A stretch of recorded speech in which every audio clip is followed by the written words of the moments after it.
What is up, Impact Heroes? Welcome back to the show. I'm your host, Rick Ornelas. Thank you for spending some time with us today because we know time's a valuable resource and we're going to make it worth your while. I appreciate each and every one of you, not just for listening, but for who you are. I know you're sparking change to make the world a better place every day, and I am humbled and grateful for your efforts.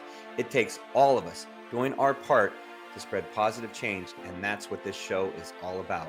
Motivating you with stories of struggle, courage, and hope to empower you to make a difference in your life and the lives of others. Hey, hero community. We are looking to feature more amazing social impact heroes on our show, and I'll bet all you listeners out there know a few that deserve to be recognized. If you or anyone you know should be on our radar, then you absolutely have to nominate them to be an iSpark Change social impact hero.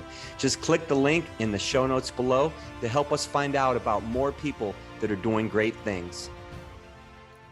Welcome back, Impact Heroes. Today we have the pleasure of speaking to our latest iSpark Change social impact hero, four-time best-selling author, top-rated speaker, and most importantly, my friend and mentor, Danny Bader. Danny, welcome to the iSpark Change podcast. How are you doing? I'm doing great, Rick. Thanks so much. It's good to be back with you, and I look forward to our conversation here. It should be a good one.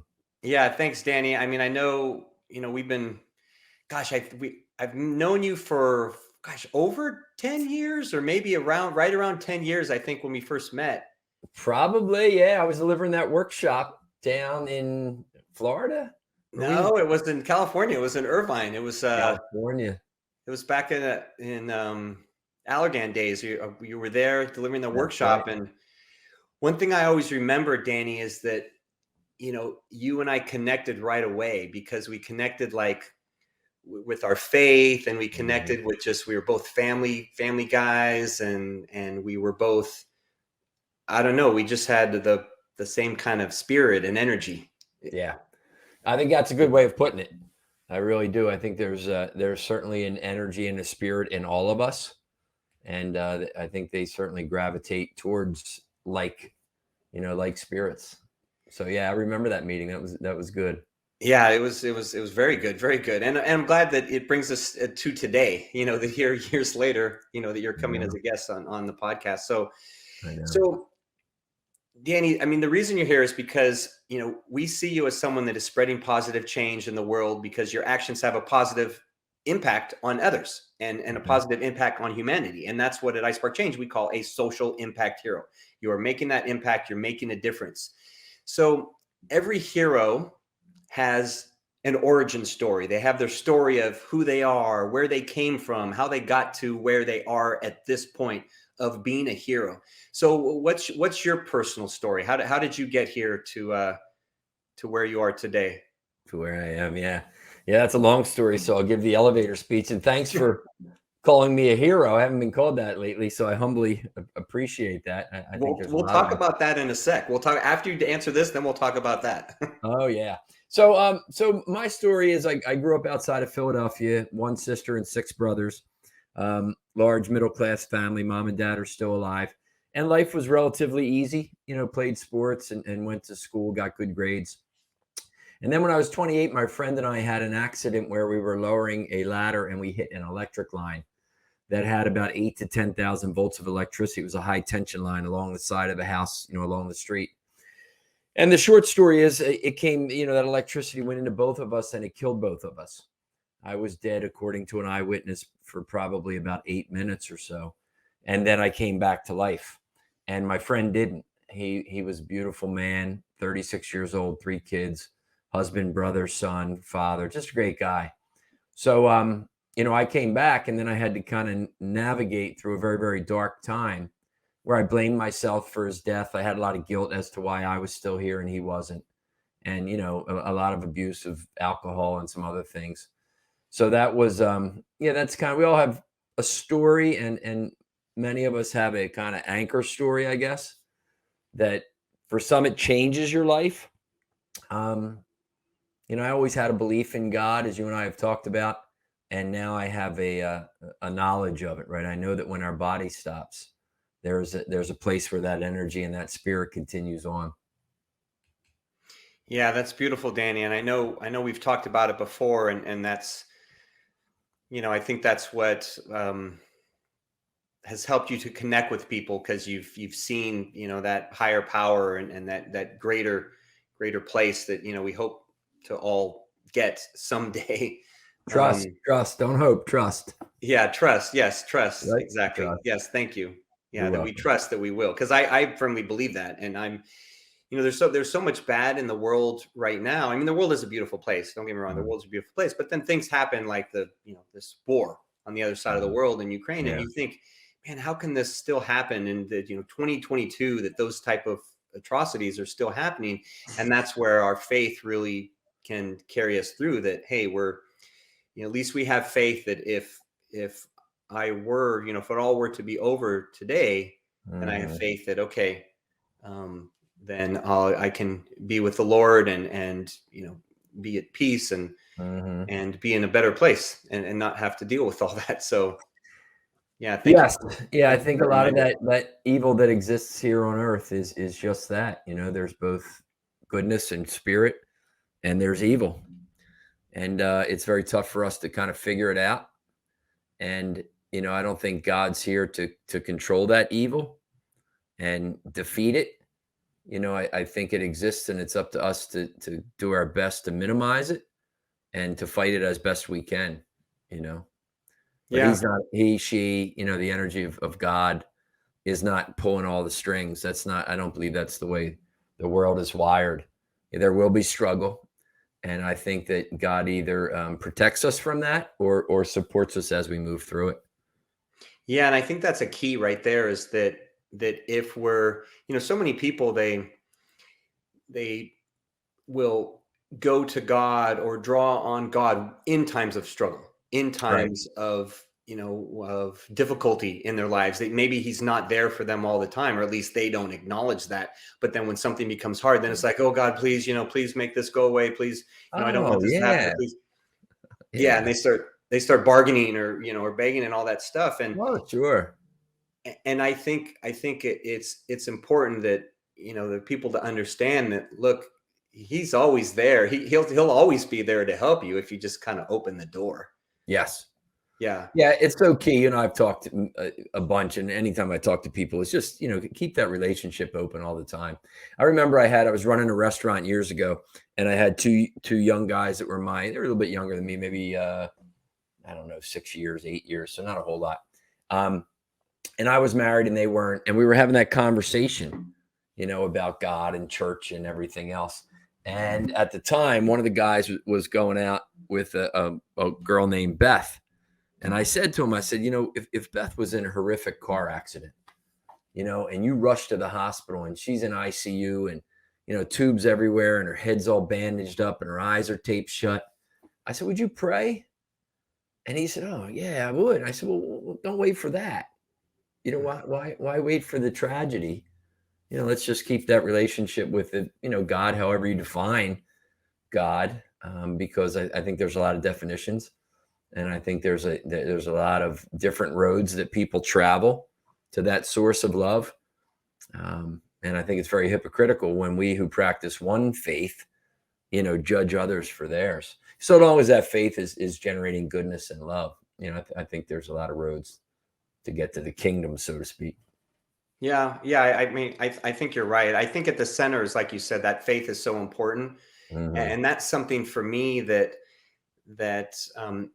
has always been a part of my life, because it was such a big part of my parents. What they solidified in us when we were young is faith and family and love. Those are the three things I learned from my father above anything else, in his 96 years on this planet. Right. And I know faith is important for you. So how do you how does it guide you in your work and your action, and the way you impact others? Yeah, faith is, for me, it's the foundation of everything. It comes first for me when I wake up in the morning and when I go to bed, and it's just a very consistent. Faith is defined as belief without proof. That's what faith is. And I, fortunately, I guess, it's tragic that we lost my friend. But I got the proof, so the fact that there's a spirit and an energy that is available to all of us, and I believe is within us, is just at the core of everything that I do. Yeah, and I'm sure it's a beautiful, place for you, having that you have that experience to draw upon. For so many others, they just have to just go on the solid faith without that experience, which Right. which can be challenging. So one thing I want to go back to, Danny, is earlier you said thank you for considering you a hero, Mm. right? So I guess that begs the question, is that I consider you a hero because of your impact on others, and the positive impact that you have, which I think sparks change and makes a difference in the world. So how do you view your work? Do you view yourself, if not as a hero, then how do you view your work? I mean, how do you view yourself? Yeah, I guess I view my work as, from the faith-based side, is really as a disciple, just doing my best to live Jesus's message. So when people see how I act, and sometimes, I fall short of the expectations I set for myself, but when they see, how you act and how you carry yourself, and how you love, that may influence them, to, if they need to reconsider their relationship with something bigger. My other work, there's always a spiritual theme to my work, even when I speak in corporate. And thankfully, I've never gotten thrown out for preaching. I think that just the large majority of the population believes in some concept of God, or something bigger. I saw once where there was a study, and they asked people, "Do you believe in God?" And it was significant numbers. I forget, but significant numbers. And 50% of the people said yes, and 50% said no. Of the 50%, Rick, that said no, 40% of them clarified that they believe in something bigger. They just don't call it God. Hmm. So if you look at that, you go, wow, okay, 9 out of 10 people have a faith in something bigger. It's just an important part of my work. I don't think you can leave that out. Whether you're in industry where you're hitting your goals and you're making your money and revenue and everything else, that's all important. It just, for me, I can't show up and not encourage people, to think about something bigger. Yeah. And I agree with that completely, because it is so important to me, and what drives me on a daily basis. Mm-hmm. That faith and belief in God, and being, and even when I created I Spark Change, when I was writing 12 Hours of Heaven and creating I Spark Change, it's because I felt this calling to do more. I felt that I was being told, hey, you're not supposed to just write a book, you're supposed to start doing more work, and not like some evangelist calling, but just to do more work to help others and inspire others and motivate them to be better. Yeah. And I think that that's a component of your work. And I don't know if you see it this way, so maybe you tell me, but through your writing and through your speaking, that's where you're helping people to be better. So that's Mm-hmm. how I see as a hero, because you are helping people to improve. You helped me to improve 10 years ago in that course, which I Mm-hmm. still use components of that, by the way. I still use that Yeah, Outlook and the tasks sure. and all that. I still use that. So that had a positive effect on my life Right. from 10 years ago, when you did this one training where I was at Mm-hmm. a company we met, whatever. Maybe you're just thinking of it as, oh, I'm just doing this training, but that's positively impacted my productivity, my organization. I mean, Right. getting things done. And so that's what I like to, what I talk about all the time, is that ripple effect of your actions, that you never really see that, but that those go far beyond.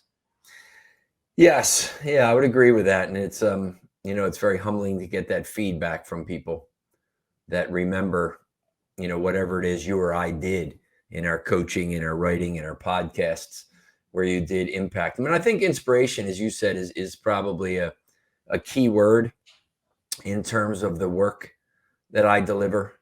And, inspiration is in spirit, right? That's Hmm.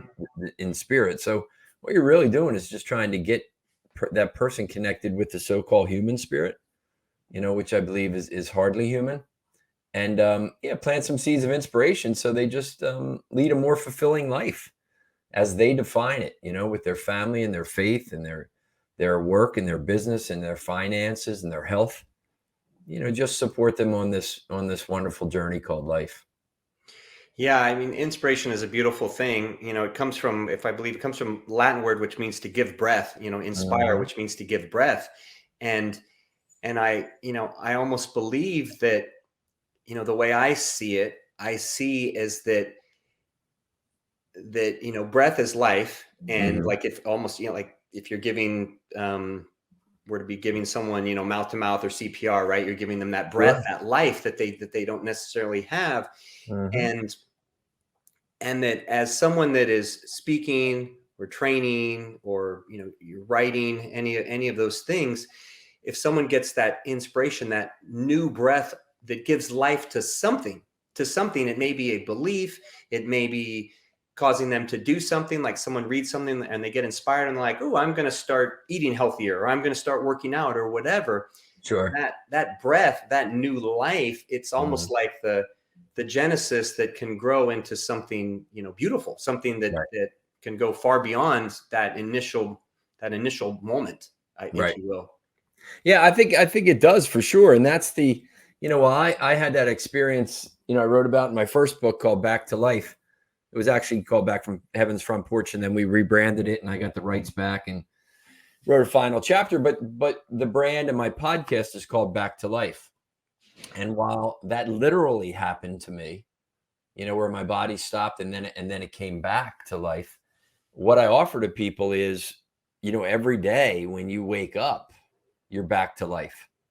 And as you said, that, that's that gift. And that's where you really want to pay attention to it, because at some time that won't be the case. So it's not that you want to think morbidly about death, but when you consider your own mortality, I believe it empowers us to really make sure that we're doing what we need to do today, and thinking the way we need to think, in our time together. And when you come back to life, I always offer people just two questions, really. What are you up to creating in your life? And how are you going about doing it? And if you ask and continually answer and wrestle and struggle with the answers to those questions, I think that moves us towards, moves us through challenges, builds some resilience, and ultimately moves us towards fulfillment. Because when I do take my last breath again, I'd like to think I want to have a little smile across my face as well. I think you will. It sounds, I have to say, hearing you say again sounds, very fascinating. Right. Because not very few people can say that. Um, you mentioned something, Danny. You mentioned the challenges and the resilience. So, Mhm.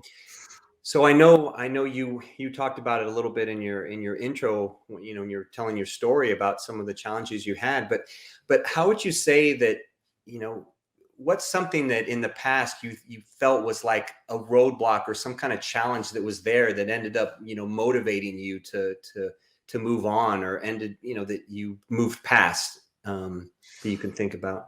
Yeah, I think a couple of the one really was after the accident. That was probably the biggest challenge that I faced in my life, to this point.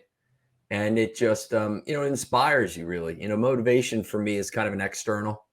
I need to be motivated. And that usually you're relying on something else to motivate you. So, in other words, what's my motive to Hmm. move forward? Inspiration, again, as you and I have touched on, I think is that I don't think I know it's that internal energy. So that's what you want. You don't want to have to rely on anything out there motivating you. You want to have that internal source of energy that says, I can move through this. COVID was a big challenge for a person who gets on planes, right? Stays in hotels and speaks to live groups of people. COVID came along and said, sorry, those three things are off the table now. So you look, 2 years ago when you, me, speakers, I'm having a really good year, and suddenly your revenue is down to zero, and you're going, oh my gosh, what is happening here? So yeah, I think there's some things you can do in those times. um you're going to probably get into victim mode. Some of us, feel sorry for yourself, and that's okay. That's normal. You just can't stay there. That's where I got stuck during COVID a couple of times. I found myself kind of slipping deeper into that mode of, I can't believe this. You thought it was going to be over 6 months and then a year, and then, here it is into 2 years. So it's okay to have those thoughts. You're human. You're going to have them. It's just not okay to stay there. So that's where you got to build a strategy, a network that says, wait a minute, this is not where I need to be. This is not good for me. How do I get out of there? I had a podcast that'll be out on my podcast, a doctor in British Columbia. She does a lot of work with mental health and with young people, 14, 15 to 24. And she had a really cool acronym. It was N squared, S squared. And it was to notice and then name it. And then the S was the story, and then switch it. So, notice when you're not where you need to be. Name that, what you're dealing with. And then the 2 S's were to listen to your story. What are you saying to yourself, that little voice? And then to go ahead and switch that, which I thought was pretty cool. So there's many different strategies, and I think they're all based on similar principles, like this doctor talked about. You got to have a strategy, though. You do have to notice it, and then you've got to have some way to move past it. Yeah, I like that. That's very interesting, because so many of us, we get caught in our own head. We get caught in our own head, and then that negative self-talk can be very defeating before you even get started. I mean, I know you mentioned COVID. That's how it was for me in March of 2020, where my business had gone to, virtually nothing. And main client I was a CO for, laid off. And I found myself anxious and fearful and afraid, and, worrying how I'm going to pay my mortgage and feed my family and all that. Sure. And luckily, after, just like you said, I was able to assess that. It was a very short period of, just maybe a couple weeks. And then I was able to say, okay, I'm in a much better situation. There's people dying. I have, I have people who love me. I have a home. I have a warm bed. I mean, all these things. And I was able to channel that energy into writing 12 Hours of Heaven, and then creating iSpark Change. And it got me through that, that kind of creative energy, I guess. And then, the Holy Spirit helping me through that really was, instrumental in my healing, if you will, from where I was. But a lot of people, like you're saying, a lot of people, they get stuck. They get stuck in that place. So, it seems like you found your purpose, after your accident. You found your purpose and importance in life. So for Social Impact Hero, we have, it's an acronym, and H is, hero honors their purpose. And, I think you do that in your work. And the person that you are, you honor your purpose. So what would you, just for our listeners, what would you say is, your true purpose, your true calling, that you live every day? Yeah, that's great. It is. And here's the thing too, again, we got to watch our words. I pay a lot of attention to the language that we use. And people say, I can't find my purpose. Can you help me find my purpose? And I talked to them about moving that verb of finding out and maybe putting in creating. I need to create my purpose, because finding is kind of passive, right? Think about if you want to find something, you're just kind of looking. Versus if you're creating, you're very intentional. Here's what I need. Here's the tools. Here's how I'm building it. Here's who I need to help me. So George Bernard Shaw has a great quote. The Irish poet, he said, "Life is not about finding yourself. It's about creating yourself." So I think my purpose was created over, quite a few years. It had a strong foundation, I think, when I was younger, because I always cared about people. And for some reason, I kind of always had a reverence towards life and what might come after it then. And now what I know comes after it. And of course, that knowing is not a full answer, and that's okay. I'm curious to get back to it. I think it's just important to really take time and think about what that is and what you do want to create. So my purpose, you asked, my purpose is to connect with spirit, love my family and friends, and support people on this wonderful journey called life. right? That's really it. It's in a Friday all day event. I have my vision in there for the year. I have some values that I'm working on this year to live into them better. And, I have my purpose. So once a week, trying to take a look at the big picture and almost give yourself a scorecard for the week. Hey, how'd I do? And then where am I going for the next 2 weeks? I think that's the key. We have all this stuff out here, purpose and values and vision. People have it all in their life, but they don't systematize it. Right. They don't take it and they go, okay, here's my values and my goals and my purpose and my mission and my vision and whatever the words they want to use. You got to take that there and then you got to kind of put it somewhere into some type of system. It could be the inside of a notebook. It could be an all day event in Outlook like I do.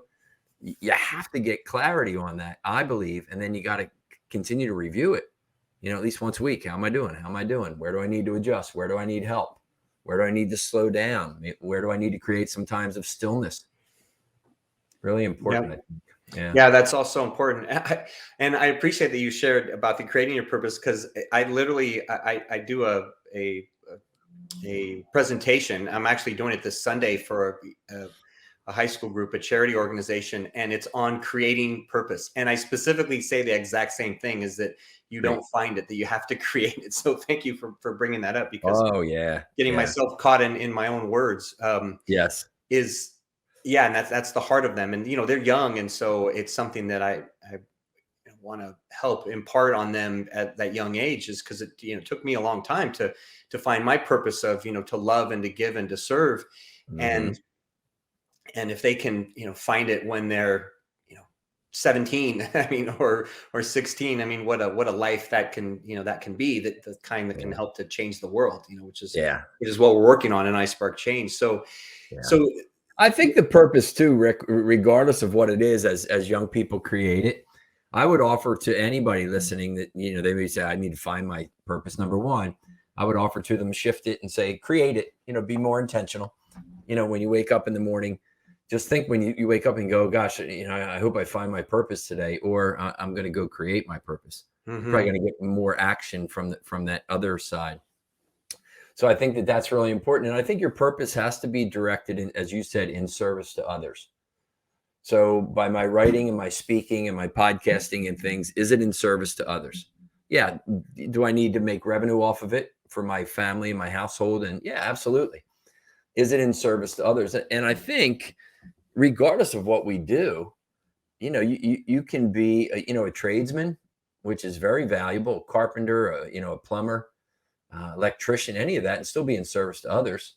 You could be a car mechanic and be in service to others, because you're fixing their car to make it safe at a fair price, because you care about them. You want to take that stress out of their life. And yeah, you're going to get paid for it, absolutely. But you can see that that's in service. What I do is in service to another person. Yeah, and that's such an important component, because I think people miss that a lot, because they get caught up in the, hey, I just want to make money. I just want to make money. And they caught up thinking all this way, right? Thinking for themselves instead of thinking external for others. And what I found, these are things I learned from my parents, but I've really tried to practice them over the last few years. And what I found is when you give without the expectation of reward, when you go with that heart of service, the other stuff all takes care of itself. The other stuff, it really does, doesn't it? Yeah. It does. And it's just, that's God and the Holy Spirit, or the magic of the universe, karma, however you want to, term it. Right. It seems so simple. That that's just how it naturally works. And we were taught that 2,000 years ago, but humanity struggles with it a lot still. Yeah. And it's okay. The pursuit of, we get into this conversation sometimes, the pursuit of money and wealth and cool houses and cool cars, and that's all great. That's well and good. Where people get off track, I've seen, it's not judging, but they don't pay enough attention to the process. So that they're, as you said, they got the blinders on for this pursuit of wealth and everything else. And the process, they look back and, it's like in flames. It's just, you pay attention to that. I have some wonderful friends who are very successful, in that world, and they've paid attention to the process. They're beautiful men, they're beautiful husbands, they're beautiful fathers. They give a tremendous amount, they support people, and they've made, a tremendous amount of material wealth. So it's really cool when you see somebody that does go after that, and then they pay attention to the process as well. Yeah, because that's probably how they get more, in abundance. They have the more talents to do something with, because they're using it for the right purposes, so to Right. speak. I think so. Yeah, I mean, I think so as well. So with iSpark Change, as you know, I mean, our goal is to positively impact 1 billion people in the next 5 years through our community, through our work, and we can't do this alone. So that's why we have social impact heroes like you that we feel are doing good work, and that we want to amplify and spotlight your work. So tell me what I know you just had your new book come out. So tell us a little bit about what you're working on now, and how people can find you and everything, Danny. Yeah, it's great. So I've got 4 books. Back to Life, and that's a fictional story about what happened to me. It's based on reality. There's a young man named Jake that has to deal with that accident. Then Abraham's Diner is about a stressed out executive. So if anybody out there is a little overwhelmed and stressed out in their work world, they could take a look at that. I Met Jesus for a Miller Lite is about a running back in the NFL that gets knocked out with concussions, and now he's not playing anymore. No teams want him. And his life plan, he's very type A, his life plan is thrown to the wind, so to speak. And then the 4th one I just did is called Taking the SH asterisk T. My mom told me I couldn't spell that word on the cover of a book. So it's taking the shit out of the show. 7 short stories to navigate life's challenges. So each short story is you're introduced to a person who has a challenge in life. And it's, they've lost a loved one. They're losing the business that they built. The young man coming out as a gay young man, and his father doesn't accept him. So just some of life's challenges that we can all relate to. And even if we can't relate to this specific challenge, myself, my editor, we worked real hard just to get some inherent messages in there that will support all of us as we move through difficult times. Because when everything's good, we don't need it, right? I mean, we need, during COVID, we needed resilience and persistence and all those things. When we're having good times, nobody says, "Oh, here's what you need." What you really need is to just stop, look around, and be thankful for it, which a lot of people don't do when life is good. Yeah, so true. Yeah. And I thank you for sharing the books, because they are fantastic books. I encourage everyone to read them. Your first, I've read both versions, and they're both good. First version and the second version. Yeah. But I haven't read the new one yet, so I do need to pick that up. Right. And I think your mom was right. It's probably best with the asterisk on there, but yeah. It is. Although the people get that. They know what that term is. Oh, they know what it means. No big deal. So there's no sugarcoating there. No big deal. I think I just saw did your mom just have a birthday? Did your mom just celebrate her birthday? Yeah. My mom turned 84 last week, and it was just a week after she got her second knee replacement.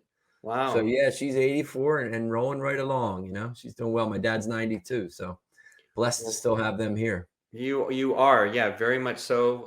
Enjoy every second with them, as I know you do. I can tell that you do, and your family. So enjoy that.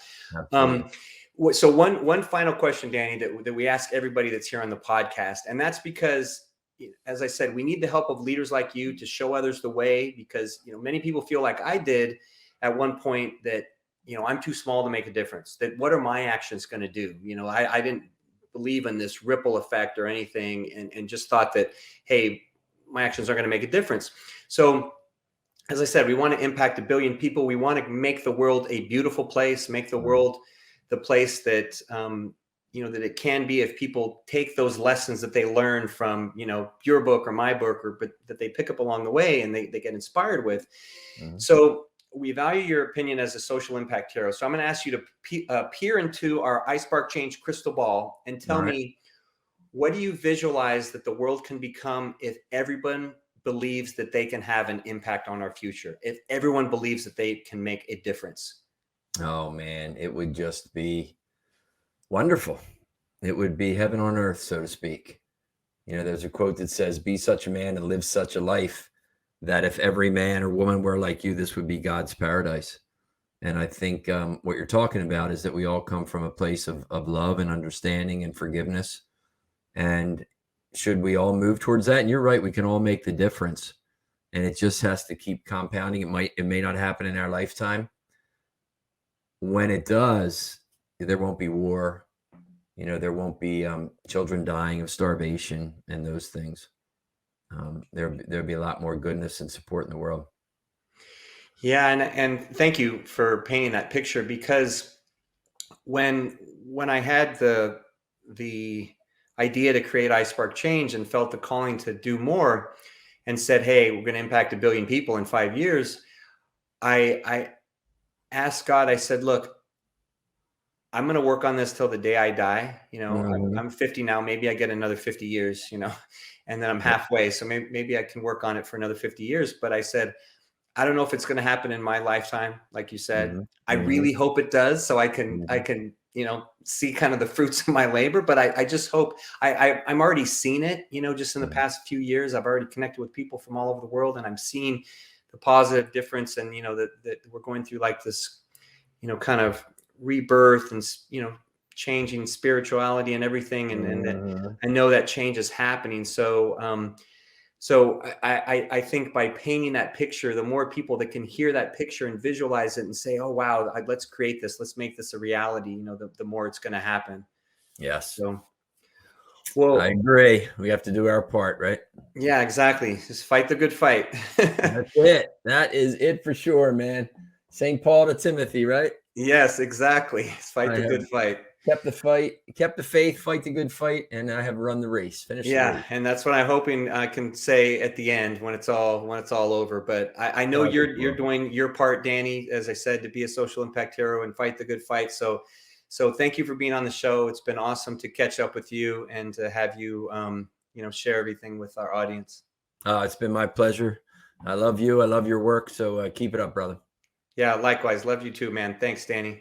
You got it. All right. Well, thanks again to Danny for his time today, for sharing his heart and his wisdom with all of you out there. And remember, Impact Heroes, it's the stories that connect us all. We loved hearing Danny's today. Danny truly is an iSpark Change social impact hero. Remember, Impact Heroes, every positive action can be a spark moment that has a ripple effect that spreads far beyond the initial act. So go out there and spark change. Don't forget, if you enjoyed this episode, then please smash that 5-star rating on iTunes or Spotify and leave a review. We value your comments and we want to hear from you in the community. Thank you for listening. God bless you, and we'll see you next week on the iSpark Change podcast.